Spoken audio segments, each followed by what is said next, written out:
Hello students, welcome to life science class. आज हम लोग लाइफ साइंस में एक नया चैप्टर शुरू करेंगे। इस चैप्टर का नाम है एनवायरनमेंट एंड ह्यूमन हेल्थ, यानी माहौलियात और इंसानी सेहत। स्टूडेंट्स, हम लोग तो पढ़ चुके हैं कि हमारा माहौल जो है बहुत आलूदा हो गया है, और इस में हम लोग पढ़ चुके हैं ये कि एयर पोल्यूशन, सॉइल पोल्यूशन, आपका वाटर पोल्यूशन भी पढ़ चुके हैं। तो ये जो पूरा इन्वायरमेंट, यानी जिसके अंदर में एयर आता है, वाटर आता है, मिट्टी आती है, ये तमाम के तमाम चीज़ें जो हैं आलूदा हो गई हैं।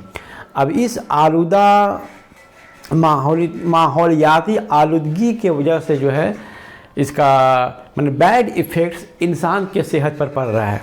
और इंसान के सेहत पर किस हिसाब से पड़ रहा है? इंसानों में मुख्तलिफ़ किस्म की बीमारियां हो रही हैं।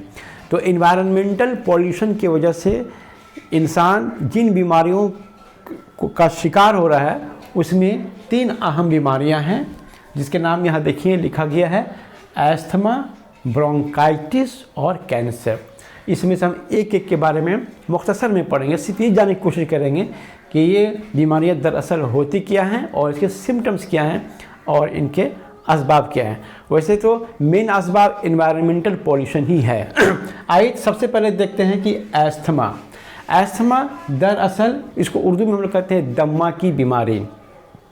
तो ये एक लंग डिजीज है, माने फेफड़ा में, ये फेफड़े की एक शिकायत है, ये फेफड़े की बीमारी है। इसमें जो माने ह्यूमन ऑर्गन, जो इंटरनल ह्यूमन ऑर्गन जो अफेक्टेड होता है वो है सिर्फ लंग्स।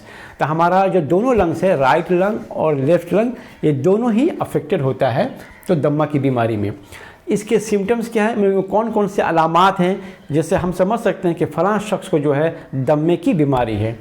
तो यहाँ पर हम 6 पॉइंट्स यहाँ पर लिख दिए। सबसे तो पहला इसका माने जो ये अलामत है वो है ब्रीदिंग ट्रबल, माने इसमें जो मरीज़ है उसको सांस लेने में तकलीफ़ होती है, सांस लेने नहीं पाता है। दूसरा सिम्टम है कफ, इसमें खांसी भी होगा, खांसी ड्राई कफ भी हो सकता है या आपका वेट कफ भी हो सकता है। ड्राई कफ होगा तो सिर्फ खांसेगा, उसमें जो है आपका जो है ये क्या बोलते हैं, बलगम बाहर नहीं आएगा। और अगर वेट कफ है तो बलगम जो बाहर आएगा, बलगम में हो सकता है आपका जो है ना ये ग्रीन और हरा रंग, पीला रंग का जो है हमने बलगम जो है मुंह से बाहर आए। तो इसमें खांसी भी होती है, बलगम भी होता है। तीसरा इसका पेन है कि चेस्ट पेन होता है, आपका राइट साइड लेफ्ट साइड दोनों साइड जो है चेस्ट पेन हो सकता है। माने खांसने पर आपका, जब आप खांसी कीजिएगा तो आपको खांसने के दौरान जो है सीने में दर्द होगा, तो सीने में दर्द की भी शिकायत होती है। अच्छा, चौथा पॉइंट है वर्स एट नाइट। ये दमा की बीमारी ये अपनी शिद्दत को जो है रात में ज़्यादा पहुँचता है। मिडनाइट के वक्त जो है माने खांसी में तेज़ी आ जाती है, शिकायत जो है ज़्यादा बढ़ जाती है। अच्छा, उसके बाद है 5वां नंबर सफोकेशन। इसमें बंदा को जो है ना सांस जब लेने में चूँकि तकलीफ़ होती है, इसलिए जैसे दम घुटने लगता है, माने ऑक्सीजन इनहेल ठीक से नहीं कर पाता। ऑक्सीजन का सप्लाई जो है हमारे फेफड़े में बहुत कम होता है एकदम। सांस ठीक से, चूँकि सांस हम ठीक से ले नहीं पाते हैं, इसलिए सफिशिएंट अमाउंट में जो क्वांटिटी में हम ऑक्सीजन को इनहेल नहीं कर पाते हैं, जिससे दम घुटने लगता है। और क्या है, छठा पॉइंट है व्हीजिंग। इसमें जो है खड़खड़ाहट की आवाज़ आती है, माने आदमी जब सांस लेगा, इंस्पायर और एक्सपायर करेगा तो एक तरह का साउंड सुनाई देगा, जिसको हम व्हीजिंग साउंड कहते हैं, रैटलिंग साउंड कहते हैं। तो ये तमाम जो है अलामात जो है आपका एस्थमा के हैं। तो जिनके अंदर भी ये अलामात आप देखेंगे तो आप समझ जाएंगे कि इसको एस्थमा की बीमारी है। अब सवाल पैदा होता है ये एस्थमा की बीमारी के असबाब क्या हैं। तो देखिए, जिन मादों के जरिया एस्थमा की बीमारी होती है उसे हम ट्रिगर्स ऑफ एस्थमा कहते हैं। ट्रिगर जो है, आप पिस्तौल में देखे होंगे, जो ट्रिगर होता है, ट्रिगर को माने पुल करने से क्या होता है, ये आपका पिस्तौल से गोली निकल जाता है, तो उसी को हम ट्रिगर कहते हैं। माने किस चीज़ से स्टार्ट हो जाता है, ट्रिगर ऑन करने में तो क्या हुआ, स्टार्ट हो गई, गोली चल गई। तो माने एस्थमा के ट्रिगर्स क्या है, माने कौन कौन से असबाब हैं जिससे एस्थमा बीमारी शुरू हो जाती है, लोगों में एस्थमा जो है का बीमारी जो है शुरू हो जाता है। तो ट्रिगर्स, तो इसमें ये कुछ, इसमें जो है कुछ नहीं, इसमें कुछ सब्सटेंसेस होते हैं जो हमारे माहौल में मिले हुए हैं, कुछ माने सब्सटेंसेस यानी माने मादे होते हैं इसमें। तो ये मादे ही जो है ये जो है मैंने आपका एस्थमा का सबब है। तो इसमें इसमें जो ट्रिगर्स ऑफ एस्थमा है इसको मेनली दो हिस्सों में तकसीम किया गया है, नेचुरल ट्रिगर्स और मैन मेड ट्रिगर्स। तो नेचुरल ट्रिगर्स माने वो मादे जो कि मैंने हमारे नेचर में ऑलरेडी मौजूद है, जो नेचर में पाए जाते हैं। तो उसमें देखिए जैसे पोलन ग्रेन्स हो गया, फूलों में पोलन ग्रेन्स पाया जाता है, हम लोग जानते हैं पोलन ग्रेन्स। स्पोर्स ये पढ़ चुके हैं हम लोग, रिप्रोडक्शन चैप्टर पढ़ चुके हैं, रिप्रोडक्शन बाय स्पोर्स फंगस वगैरह में। डस्ट, ये जो गर्द गुबार, कभी धुआं हवा चला गर्द गुबार उड़ गया, तो गर्द गुबार से भी जो क्या होता है, मैंने अगर कोई आदमी दम्मा की शिकायत है, अगर उसके सामने में गर्द गुबार अगर उड़ जाएगा, हवा से आंधी चल जाएगी, गर्द गुबार उड़ जाएगा, तो वो गर्द गुबार नाक में जाएगा तो फिर खांसने लगेगा, उसका दम्मा जो है बढ़ जाएगा। उसी तरह ये पोलन ग्रेन्स, ठीक है, ये फूलों में जो पोलन ग्रेन्स है ये एयर के जरिए जो है नाक में पहुंच जाएंगे तो दम्मा की बीमारी शुरू हो जाएगा, वो खांसने लगेगा, मैंने उसको ट्रिगर हो जाएगा, उसकी परेशानी बढ़ जाएगी। तो ये सब एयर बोर्न है, मैंने हवा के जरिए से जो है डस्ट, धूल, गर्द गुबार, पोलन ग्रेन जो है नाक में पहुंच जाता है, नाक के जरिए मैंने आपका लंग से पहुंच जाता है। उसी तरह से फंगस से माइट्स हुआ, दीमक वगैरह हुआ। पेट्स, कुछ जानवर जैसे घर में जैसे बिल्ली होता है, आमतौर पर बिल्ली से लोगों को एलर्जी होता है, बिल्ली से भी जो है उसको जो है ये आपका ट्रिगर कर सकता है एस्थमा का। कुछ इंसेक्ट्स है जिसके अंदर में कॉकरोच हो गया, बग्स हो गया, खटमल वगैरह, तो कॉकरोच वगैरह इससे भी जो है आपका एस्थमा ट्रिगर हो सकता है। उसी तरह स्ट्रॉन्ग ऑडर, किसी चीज़ का तेज खुशबू, किसी चीज़ का अगर माने सेंट है या फूल की खुशबू या सेंट है तो उसका तेज खुशबू जो है नाक के में जरिया अंदर जब दाखिल होता है तो उससे एस्थमा की जो है शिकायत बढ़ जाती है, मतलब शुरू हो जाता है, खांसी शुरू होने लगता है। उसी तरह से कुछ मैन मेड ट्रिगर्स है, जो आर्टिफिशियली तौर पर जो है बहुत सारे चीज़ हम लोग तो मैंने बहुत सारे कीमियाई, बहुत सारे मादे ऐसे होते हैं जो कि हमारे हाथों के बने हुए हैं। तो उसमें क्या किया है, जैसे सिगरेट स्मोक, लोग सिगरेट पीते हैं, उससे धुआं निकलता है। अब किसी को दम्मा की शिकायत होगी, उसके बगल में कोई खड़ा होगा, वो धुआं जो है उसके नाक के जरिए लंग्स में पहुंचेगा, खांसी शुरू हो जाएगी। उसी तरह स्प्रे है, उसी तरह से पेंट वगैरह है, तो स्प्रे देने से उसका भी जो है मैंने जो पार्टिकल्स वगैरह नाक में चल जाता है तो उससे भी जो है वो खांसी शुरू हो जाती है। उसी तरह से इंसेक्टिसाइड्स, माने कीड़े मकोड़ों को मारने वाली जो दवाएं हैं, मस्कीटो कोयल, रात में हम लोग मच्छर से बचने के लिए जो मस्कीटो कोयल घर में जला देते हैं, अब उसका धुआं जो है पूरा घर के अंदर में जो है ना भर जाता है। अब उस धुएं से भी जो क्या होता है, वो नाक में जाने से जो है वो एस्थमा ट्रिगर ऑन हो सकता है। उसी तरह से ज़्यादा एक्सरसाइज करने से भी हो सकता है। केमिकल फ्यूम से, कुछ कीमियाई जो है मैंने फ्यूम से जो है मैंने धुआं जो है उससे भी जो है आपका जो है ये दम्मा की बीमारी हो सकती है, या हो मैंने दम्मा का तो बीमारी रहता ही है, ये उसको ट्रिगर कर देता है, मैंने उसमें इसकी वजह से उसके दम्मा में और इजाफा हो जाता है, मैंने एग्रेवेट हो जाता है। दम्मे की तो शिकायत उसको रहती है, लेकिन ये चीज़ें उसको जो और बढ़ा देता है एकदम। उसी तरह से इमोशनल ट्रिगर्स हैं, इमोशनल ट्रिगर्स में क्या, आपका खूब ज़्यादा हाईली टेम्पर्ड हो गया, खूब ज़्यादा हाइपर टेंशन हो गया, खूब ज़्यादा गुस्सा कर दे, गुस्से की हालत में भी जो आपका एस्थमा बढ़ सकता है। उसी तरह से मेंटल स्ट्रेस, जहनी तनाव, दिमागी तनाव अगर कभी बढ़ जाता है तो उसकी वजह से भी जो है आपका ये जो है एस्थमा की शिकायत हो सकती है। तो ये था मोटा मोटी एस्थमा के बारे में कि एस्थमा होता क्या, दरअसल एक लंग डिजीज है, और ये सारे इसके अलामात हमने बता दिए। और एस्थमा कब ट्रिगर ऑन हो सकता है, मैंने वो कौन से कीमियाई मादे या कुदरती मादे हैं, वो मादे हैं जो माहौल में पाए जाते हैं जिससे जो है ये बीमारी जो है फिर जो आपका मैंने स्टार्ट हो जाता है, खांसी बढ़ने लगती है और दूसरे भी अलामत जो है जाहिर होने लगती हैं। तो ये है एस्थमा के बारे में। इसके बाद हम पढ़ते हैं ब्रोंकाइटिस।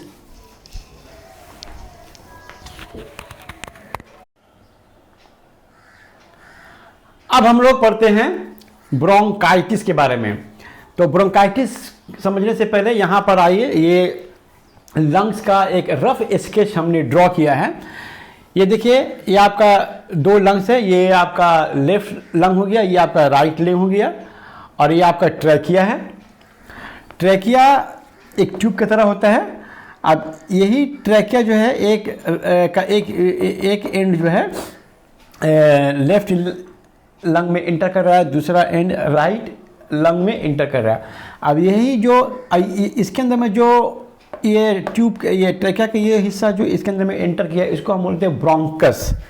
इसका नाम है ब्रोंकस। BRONCHUS, bronchus. ये ब्रोंकस हो गया, ये ब्रोंकस हो गया। अब यही ब्रोंकस जो है इस लंग के अंदर में जाकर जो है माने बहुत सारे ब्रांचेस में डिवाइड हो जाता है, और उसी को हम कहते हैं ब्रोंकाई। अभी ब्रोंकाई का फंक्शन क्या है कि ये एयर ऑक्सीजन लेता है और यहाँ ब्रोंकाई के जरिए पूरे फेफड़े में जो है ऑक्सीजन पहुंचता है, और फिर कार्बन डाइऑक्साइड गैस इसी ब्रोंकाई से वापस ट्रैकिया के जरिए नाक से होकर बाहर निकल जाता है। तो ब्रोंकाइटिस क्या हुआ? ब्रोंकाइटिस हुआ inflammation of bronchial tube, inflammation of bronchial tubes. माने यही जब ब्रोंकाई जो है जब इन्फ्लेमेशन हो जाता है, जब सूजन हो जाता है, जब अफेक्टेड हो जाता है, तो उसको हम कहते हैं ब्रोंकाइटिस। अब जब ब्रोंकाइटिस हो गया तो इसके क्या क्या सिम्टम्स हैं, कौन सा अलामत है जिससे हम समझेंगे कि फलां शख्स को जो है ब्रोंकाइटिस की जो है शिकायत है। तो उसी तरह से अच्छा, ब्रोंकाइटिस जो है एस्थमा की तरह भी लंग डिजीज है ये, लेकिन एस्थमा की तरह से नहीं है, ठीक है। इसमें क्या क्या सिम्टम्स हैं? इसमें भी खांसी होता है, कफ ड्राई हो सकता है, या वेट हो सकता है। वेट होने पर आपका जो है ना ग्रीन पीला रंग का जो है आपका बलगम निकलेगा, और अल्हम्दुलिल्लाह शॉर्टनेस ऑफ ब्रेथ, सांस लेने में तकलीफ होगी, और क्या चेस्ट में आपका डिस्कम्फर्ट महसूस होगा, हेवीनेस लगेगा, भारी भारी लगेगा कि जैसे सीना जो बहुत भारी हो गया, हल्का सा माइल्ड पेन भी हो सकता है। इसके अलावा आपको बुखार भी हो सकता है और सर्दी भी लग सकती है, ज़्यादा ज़्यादा ऐसा लगेगा, चिलीने से लगेगा, मतलब बदन में सिहरन ऐसा लगेगा। तो ये कुछ अलामात है ब्रोंकाइटिस के। अब इसके कॉजेज क्या हुए, कौन कौन से असबाब है जिससे ब्रोंकाइटिस हो सकता है? तो देखिए सबसे पहले दिया वहाँ पर गैसेस, कार्बन डाइऑक्साइड गैस है, sulphur dioxide gas, carbon monoxide gas, nitrous oxide gas और मीथेन गैस। ये जो गैसेस हैं इनका जब क्वांटिटी जब एयर में बढ़ जाता है तो इसके वजह से जो है फिर हमको ब्रोंकाइटिस की बीमारी हो सकती है। और आप समझ सकते हैं कि इन तमाम गैसेस को होने का मतलब क्या हुआ कि एयर का पॉल्यूशन होना, यानी आप कह सकते हैं कि एयर पॉल्यूशन से जो है ब्रोंकाइटिस होता है। दूसरा है टोबैको स्मोक, यानी सिगरेट स्मोकिंग। सिगरेट में जानते हैं तंबाकू रहता है, तो सिगरेट स्मोकिंग से भी जो है ना आपका जो है ये आपका ब्रोंकाइटिस होगा। इसका धुआं नाक में जाता है, उससे जो है ये ब्रोंकियल ट्यूब्स क्या होते हैं, अफेक्टेड होते हैं। उसी तरह से डस्ट पार्टिकल्स, ये सब इरिटेट करते हैं, इरिटेंट्स का काम करते हैं, इरिटेट कर देगा। माने आपको माने डस्ट पार्टिकल्स आपका नाक के जरिए लंग्स में जाएगा, आपको खांसी शुरू हो जाएगी, तो डस्ट पार्टिकल्स हो गए। उसी तरह से स्मोक्स फ्रॉम कंबस्टिबल सब्सटेंस से, माने जलने वाले जितने भी माने चीज़ें हैं, जैसे कागज़ हुआ, कोयला हुआ, लकड़ी हुआ, इसके जलने से जो धुआं निकलता है उस धुएं से जो है ब्रोंकाइटिस होता है। अच्छा, कुछ ख़ास किस्म के कुछ प्रोफेशन हैं, माने पेशा हैं, तो उस पेशा में जो लोग काम करते हैं उसको जो ब्रोंकाइटिस की शिकायत हो सकती है। जैसे वेल्डिंग फैक्ट्री में जो काम करता है उसको वेल्डर्स कहते हैं। आग बुझाने वाले का जो काम मैंने पेशे से जुड़े होते हैं जिसको फायर फाइटर्स कहते हैं, तो आग बुझाने के दौरान में तो धुआं बहुत निकलता है। जब किसी बिल्डिंग में आग लग जाती है, जब आग बुझाया जाता है तो उससे धुआं बहुत निकलती है, तो उस दौरान ये लोग जो अफेक्टेड हो सकते हैं। उसी तरह वेल्डर के वेल्डिंग फैक्ट्री में जो लोग काम करते हैं उनको भी जो है ये अफेक्टेड हो सकते हैं। तो ये है ब्रोंकाइटिस के बारे में। तो हमने देखा कि ब्रोंकाइटिस क्या होता है। ब्रोंकाइटिस लंग की डिजीज है, ये ब्रोंकियल ट्यूब्स में इन्फ्लेमेशन हो जाता है। ये तमाम इसके अलामात है और ये तमाम इसके असबाब है। अब इसके बाद हम लोग पढ़ते हैं कैंसर के बारे में। अब हम लोग देखते हैं कैंसर के बारे में। कैंसर क्या होता है? हम लोग सेल डिवीजन पढ़े हैं। सेल डिवीजन में क्या होता है कि सेल जो है डिवाइड होता है, उसके बाद सेल ग्रो करता है, एनलार्ज होता है, बड़ा होता है। ये किस लिए होता है? क्योंकि पुराने जो सेल्स होते हैं वो एक वक्त में आकर डेड कर जाते हैं, या बहुत सारे सेल्स कभी डैमेज हो जाते हैं, तो जो सेल्स मर जाते हैं उनके जगह पर न्यू सेल्स की जरूरत पड़ती है, इसलिए सेल का डिवीजन होता है, उसे हम सेल डिवीजन कहते हैं। कैंसर में भी क्या होता है? Cell division. लेकिन इसमें क्या होता है कि इसमें अचानक जो है माने बड़ी तेज रफ्तार से जो है किसी जिस्म के किसी एक हिस्से में जो है बड़ी तेज रफ्तार से जो है in an uncontrolled way cell division शुरू हो जाता है।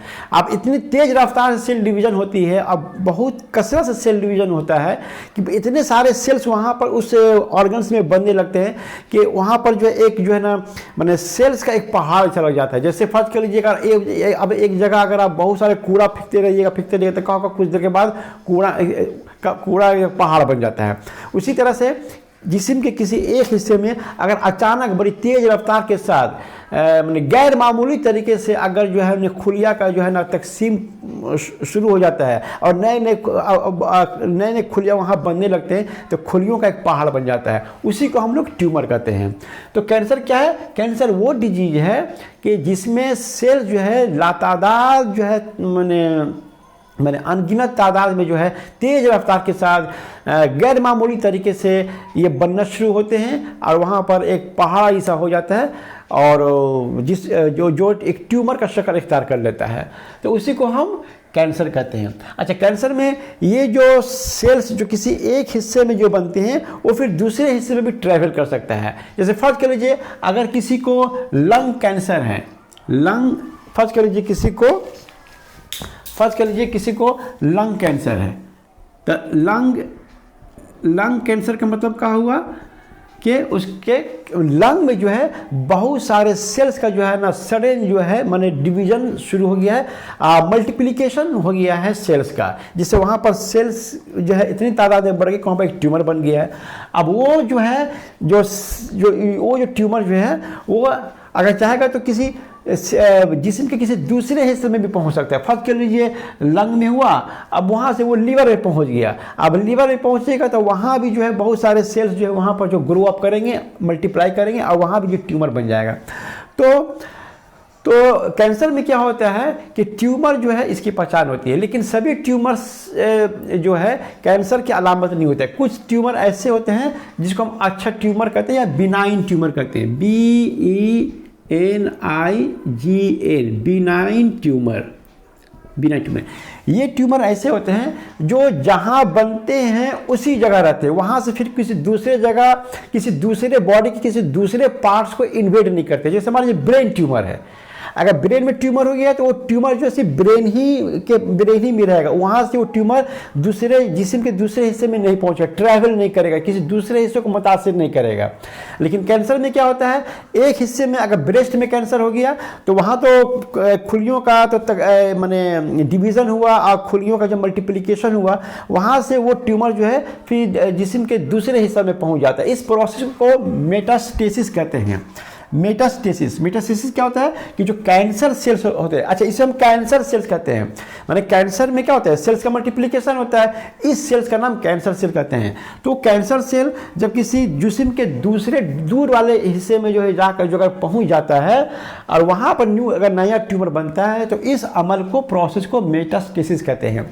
अब फर्ज कर लीजिए किसी को ब्रेस्ट कैंसर है तो ब्रेस्ट कैंसर ब्रेस्ट में होगा। अब यहाँ से जो ट्यूमर है, यहाँ जो सेल्स जो कैंसर सेल्स है वो ट्रेवल करके फर्ज कर लीजिए कोई लंग्स में पहुँच गया, तो लंग्स में पहुँच गया तो लंग में भी क्या वो ट्यूमर बन गया, लेकिन उसको हम लोग कहेंगे मेटास्टेटिक ब्रेस्ट कैंसर, उसको लंग कैंसर नहीं कहेंगे।